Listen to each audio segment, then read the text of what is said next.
드라마를 좋아하시는 성도님들이 참 많으실 겁니다. 저도 한 번씩 이제 쉬는 날이 되면 보지 못했던 드라마들을 몰아서 보기도 하고요. 아니면 이제 본 방송을 놓치기 싫어서 시간에 맞춰서 드라마를 켜서 볼 때도 있습니다.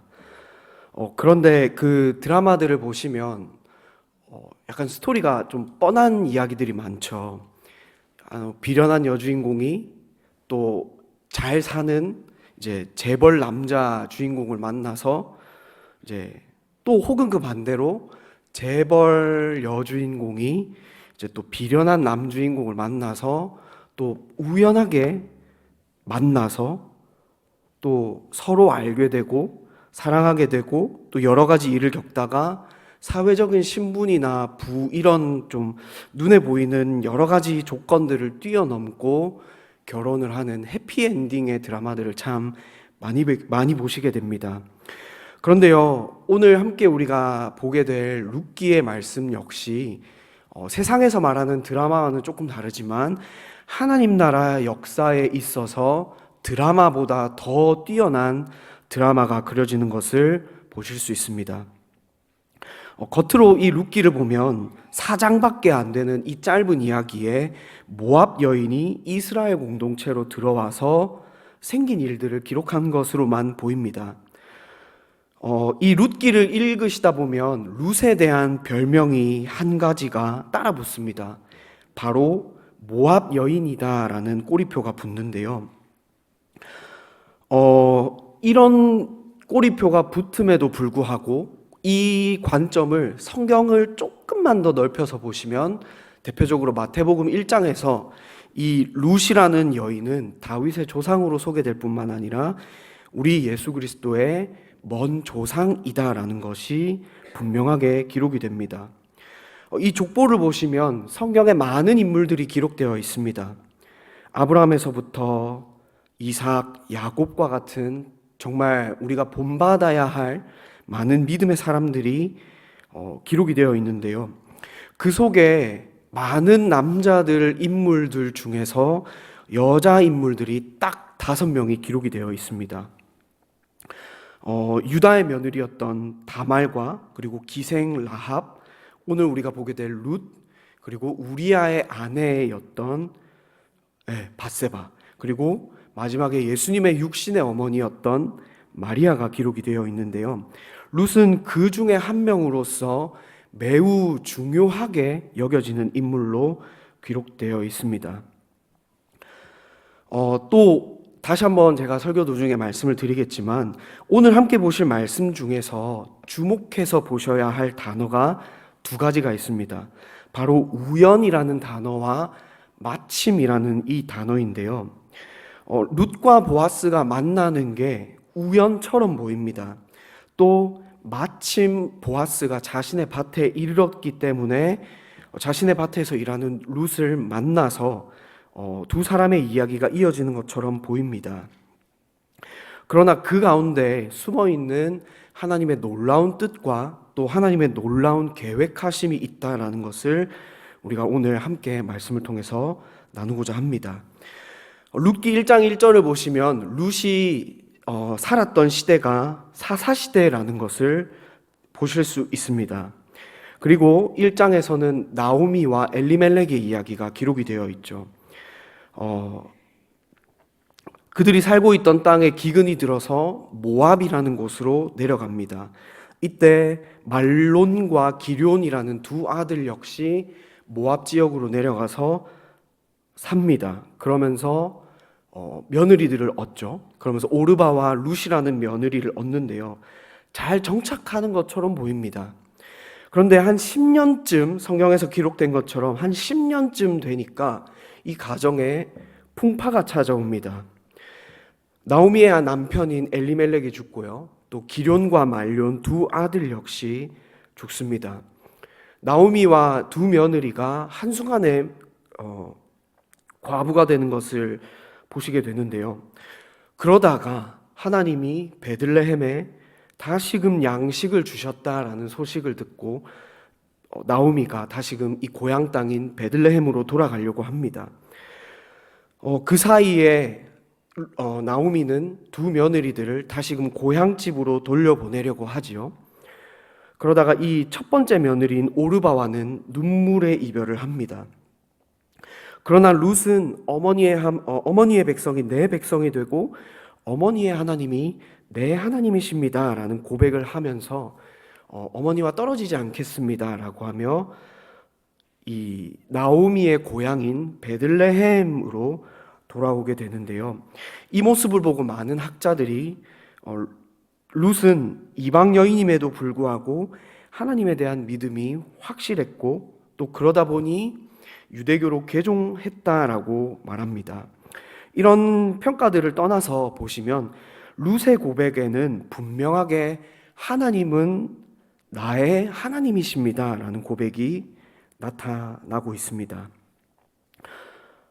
이런 믿음을 다시 한번 조금 더 첨언을 드리면 나오미의 신앙과 또 신앙생활을 보며 믿음을 보며 이런 하나님을 향한 믿음이 생겼다라고 추측을 하는데요.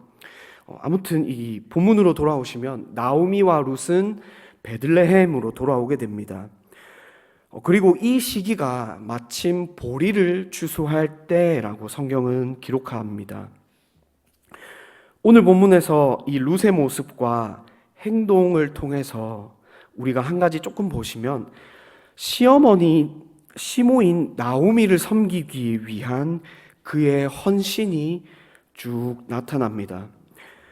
아마도 룻과 나오미가 모압이라는 곳에서 베들레헴이라는 땅에 돌아왔을 때 많은 재산을 가지고 왔거나 또 그들과 함께한 많은 사람들이 있었다고 기록하지는 않습니다.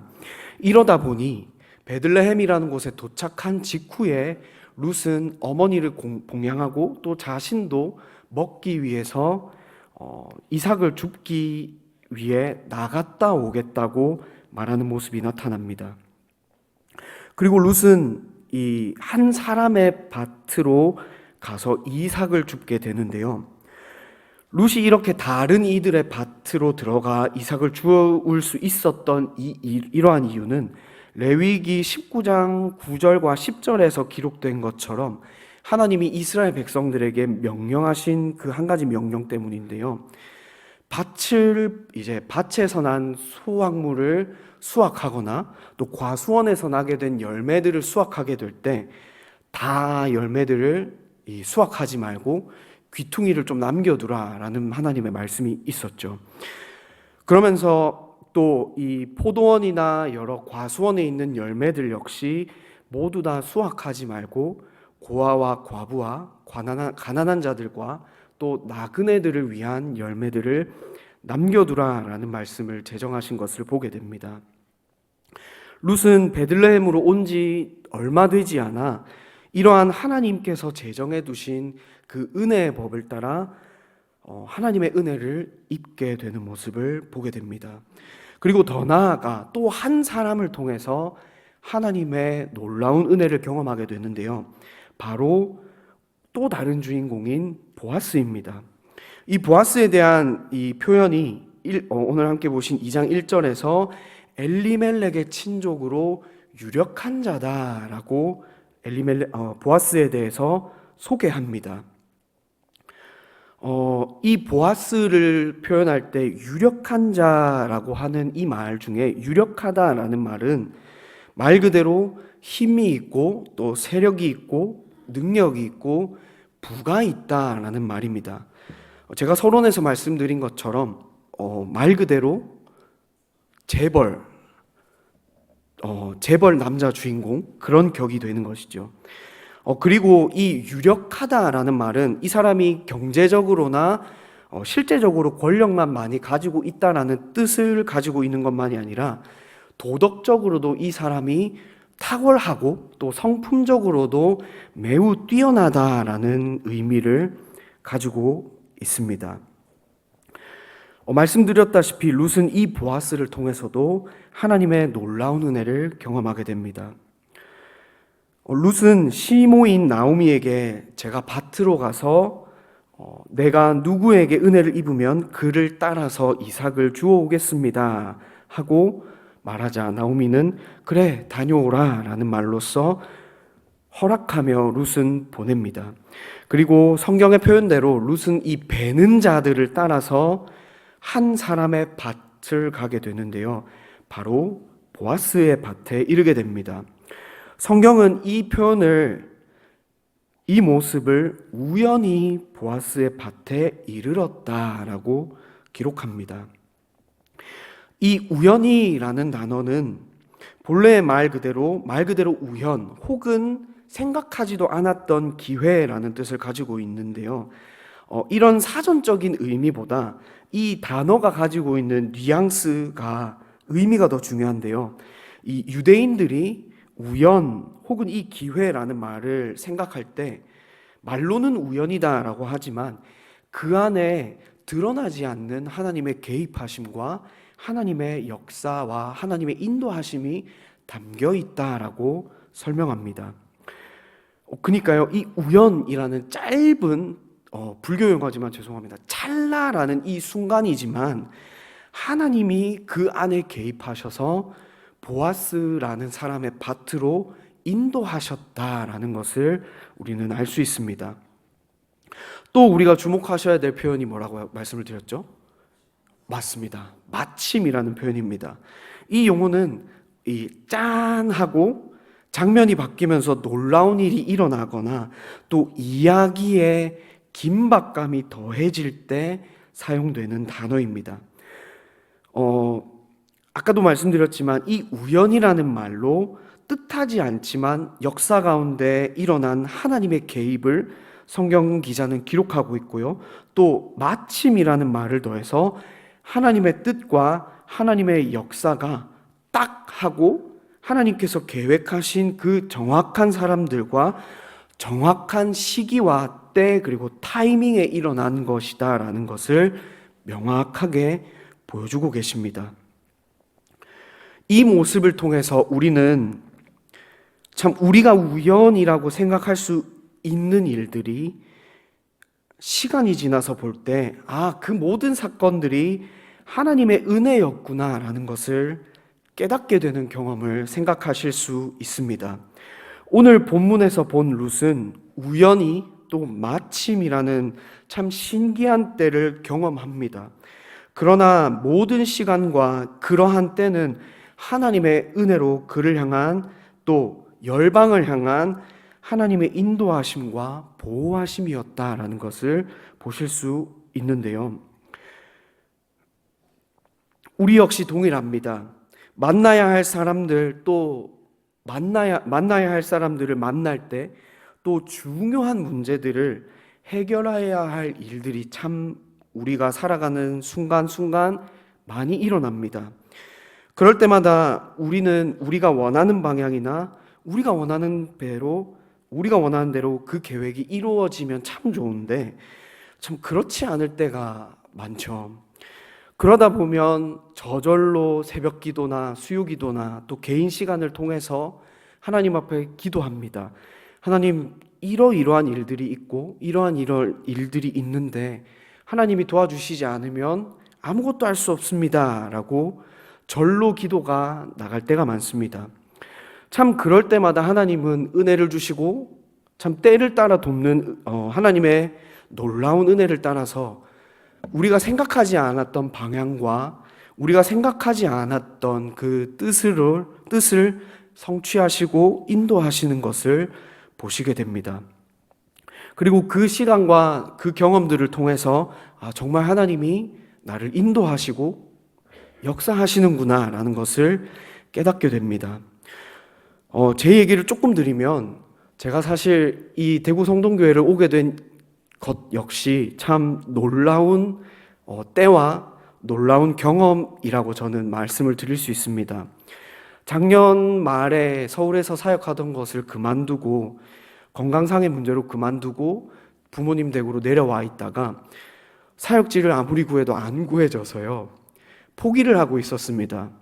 그러다가 이제 강도사 고시를 쳐야 되고 또 강도사 면접을 봐야 될 시간이 교육을 받아야 될 시간이 오다 보니까 부모님하고 이야기를 나누다가 아버지 밑으로 이제 대구 함성교회에 계시는 저희 아버지 밑으로 들어가려고 했었습니다. 적을 옮기려고 했다가 이제 그 서류를 처리하는 과정에서 아버지가 이제 해결하지 못하는 일을 만나셨는데 그때 이제 저희 목사님하고 연결이 돼서 오게 되었습니다.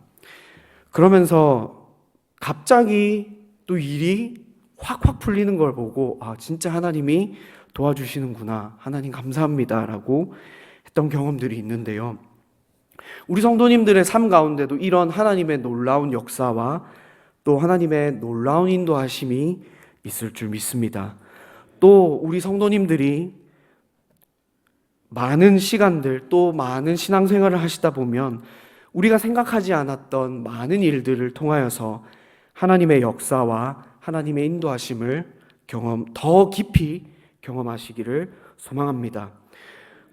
다시 본문으로 돌아오시면 이제 룻을 떠나서 보아스를 한번 살펴보고자 합니다.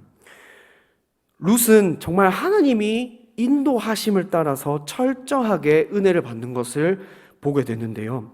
이런 룻에게 은혜를 베푸는 하나의 중요한 통로가 바로 보아스입니다. 이런 보아스의 배려를 우리는 이 룻기 2장 전체를 보시면 헤세드라고 히브리어로 표현을 하는 것을 보실 수 있습니다. 이 헤세드는 원래 히브리어의 뜻은 법적인 의무가 전혀 없는 상태에서 이런 은혜를 받는 사람에게 아무런 조건 없는 사랑과 또 긍휼함을 베푸는 것을 뜻합니다. 또 더 나아가서 은혜를 받지 않아도 되고 이런 인애를 베풀어도 되지 않는 사람에게 사랑을 베풀지 않고 또 인애와 도움을 베풀지 않으면 견딜 수 없는 마음을 가지고 있는 상태를 표현하는 것이 바로 이 헤세드입니다. 이 헤세드 역시 하나님의 성품이고요. 조금 더 간결하게 말씀을 드리면 한없는 하나님의 사랑을 잘 드러내는 단어가 바로 이 헤세드입니다. 룻기가 기록된 시기를 우리가 조금 생각해 보면 사사시대입니다. 그리고 이 룻은 모압 여인입니다. 성경을 좀 깊이 읽어보신 분들을 보시면 모압 역시 이스라엘 백성들을 괴롭혔던 족속 중에 하나입니다. 왼손잡이 사사 에훗 기억하시죠? 이때 에훗이 죽였던 사사가 바로 모압 왕 에글론입니다.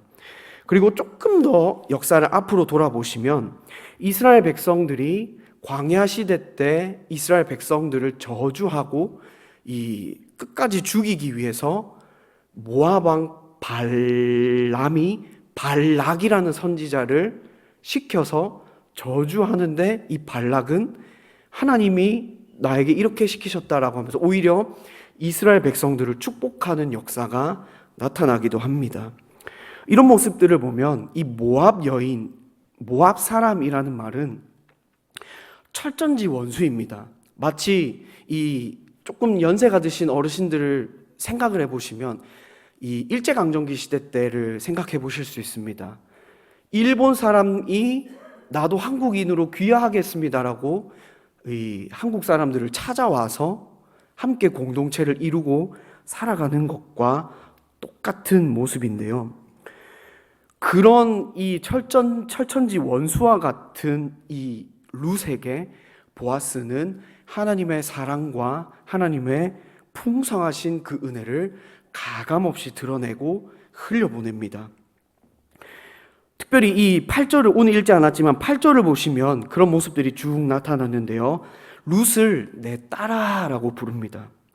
이 뜻은 나이가 많은 사람이 젊은 여성을 부를 때 친숙한 표현으로서 나타내기도 하지만 그만큼 룻을 좋게 생각하고 있고 또 깊이 생각하고 있고 또 애정을 가지고 있는 표현으로서 그녀를 하나님의 사랑으로 품을 준비가 되어 있고 또 품고 있다라는 것을 가감없이 보여줍니다. 혈연 관계도 아닌 이 여인을 딸아라고 부르면서 하나님의 사랑을 가감없이 보여주는 것이죠. 또 8절에서 계속해서 다른 이의 밭으로 가지 마라 라고 하면서 자신의 밭으로 와서 이삭을 주어도 됩니다 라고 허락을 하고요. 또 9절을 보시면 자신의 소년들을 시켜서 우물에서 길어온 물들을 마음대로 마십시오 라고 표현합니다. 성지순례를 갔다 오신 분들은 기억하시겠지만, 보셔서 아시겠지만, 이 중동 사람들이 푸는 우물들은 기본 70m, 80m 이상 두레를 내려서 물을 퍼야 됩니다. 그러면 그만큼 물을 푸는 것도 힘들고요. 그러다 보니 물이 또 귀하기도 합니다. 그러다 보니까 다른 사람들에게 물을 준다라는 것은 생명을 가감없이 나눠주는 것이기도 하고요. 또 이 다른 밭으로 가지 말고 내게 속한 밭에서 곡식을 계속해서 수확을 하십시오라는 것은 이때 당시 사회적인 풍토가 들어가 있습니다. 우리 조선시대 때 여인들이 보호를 많이 받지 못했죠. 그런 것처럼 이 당시 룻이 살던 시대 역시 여인들이 귀하게 대접을 받지 못하고 또 천대를 받던 시기였고요. 이런 말들의 표현을 보아스가 다른 밭으로 가서 곡식을 줍지 말고 내 밭에서만 일해도 된다라고 허락하는 것은 이 룻이 당할 수 있는 성적인 좀 착취에 대해서도 보아스가 보호하는 것이다라고 해석하는 표현 모습으로 해석하기도 합니다. 그리고 12절에서 보아스는 하나님이 그녀를 축복하시기 원한다라고 하면서 그녀를 향한 축복을 말합니다. 그리고 또 이 보아스가 가지고 있는 이 헤세드의 성품이, 하나님의 사랑은 14절에서 16절의 모습에서 절정에 이르는데요. 자신의 밭에서 일을 하다가 이제 식사 시간이 됩니다. 그리고 자신에게 속한 사람들과만 식사를 하는 것이 아니라 보아스는 룻 역시 자신의 사람들과 함께 식사의 자리로 초대하는 것을 보시게 됩니다. 이런 모습 역시 값없는 하나님의 사랑을 보여주는데요. 이 식사 자리에 초대한다라는 것 역시 자신이 속한 공동체로 그녀를 받아들이고 또 너도 나와 같이 똑같은 유대인입니다 라는 것을 확신하는 그런 표현이기도 한다고 합니다. 제 주변에 사실 중국인 선교사님들 또 중국인 현지인들이 많습니다. 몰래 이제 신앙생활을 하는 사람들인데요. 그분들이 간증 아닌 간증을 하시는 것들을 들어본 적이 있는데 많이 들어보셨을 겁니다. 중국인들은 같이 밥 한 번만 먹어도 이 사람은 내 형제다. 이 사람은 내가 간이고 쓸개고 눈이고 내가 가지고 있는 모든 것을 다 빼어줄 수 있는 그런 믿을 만한 사람이다라고 표현하는 것이 바로 식사 자리라고 합니다. 그러다 보니까 아무나 식사 자리로 초대하지 않고 아무나 함께 식사를 하지 않는다고 하는데요.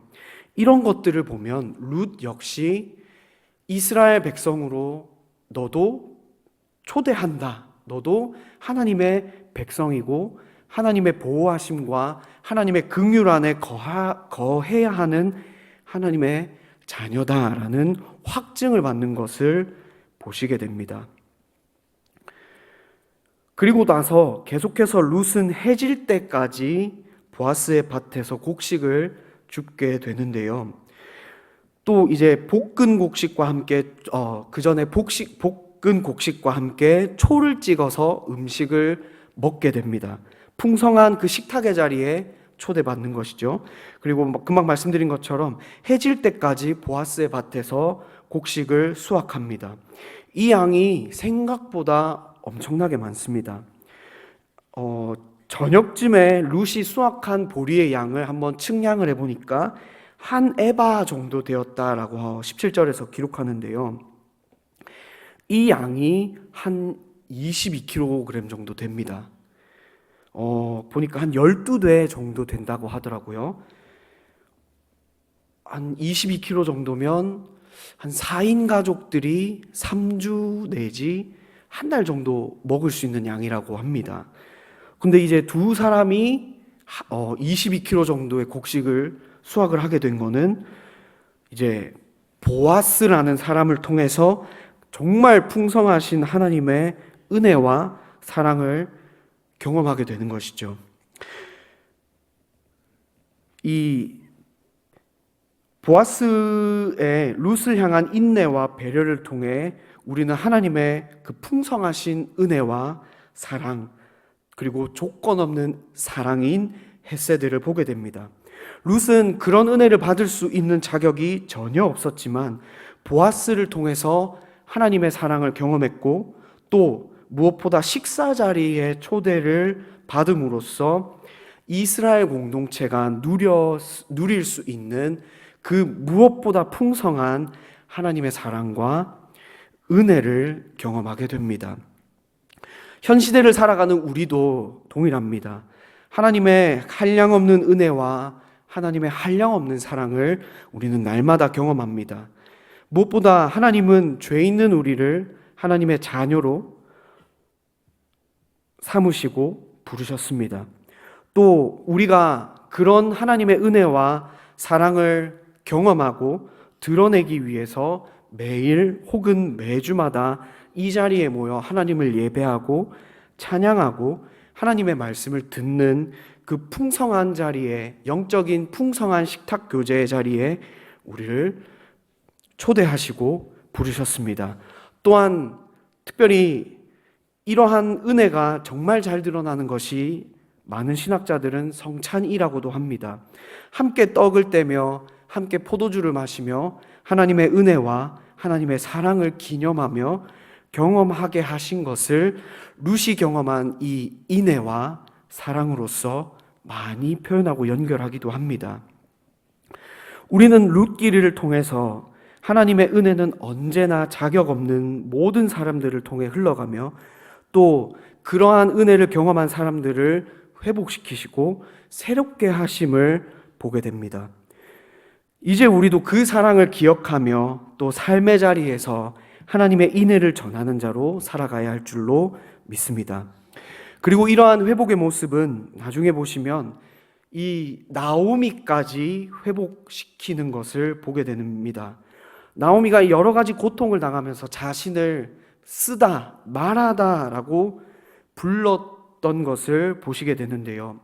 이러한 하나님의 은혜와 사랑은 깊은 절망과 그 고통 가운데 빠져 있던 나오미를 회복하게 되고, 또 이런 회복된 나오미를 통하여 룻과 보아스가 만나게 됩니다. 그리고 우리가 아시는 것처럼 이 둘이 정말 행복한 결혼을 하게 되고, 보아스와 룻을 통해서 오벳이 태어나고 이새가 태어나고 다윗 왕이 태어나는 것을 보시게 됩니다. 그리고 그를 이어서 다윗의 가문을 통해서 오신 예수님이 마태복음 1장에 있는 족보를 통해서 오시는 것을 보게 됩니다. 사랑하는 성도님들, 우리는 룻과 보아스의 이야기를 통해 하나님의 섬세하신 인도하심과 또 조건 없는 사랑인 헤세드를 보았습니다. 사람들의 눈에는 마치 우연처럼 보이는 만남과 또 뜻하지 않았는데 우연히 일어난 상황 가운데서 하나님은 정확한 시간과 또 정확한 하나님의 방법으로 일하시는 것을 보게 됩니다. 또 룻은 이방 여인이었지만 보아스라는 출중한 믿음의 사람을 통해서 하나님께서 뜻하신 계획 안에서 보호를 받고 또 회복이 되며 하나님의 뜻하시는 그 놀라운 일들을 행하시는 하나의 귀한 통로가 되는 것을 보게 됩니다.